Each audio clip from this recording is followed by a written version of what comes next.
प्रथमं सायिनाथाय तुभ्यं द्वारकामायिने तृतीयं तीर्थराजं चतुर्थं भक्तवत्सले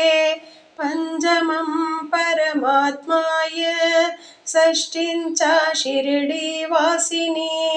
सप्तमं सद्गुरुनाथाय अष्टमं अनाथनाथ मे नवमं निराडम्बराय दशमं दत्तावतारिणे एतानि दशनामानि त्रिशतं यप्पडे नित्यं सर्वकष्टभयान्मुक्ते साई बाबा नमोस्तुते साई बाबा नमोस्तुते साई बाबा नमोस्तुते।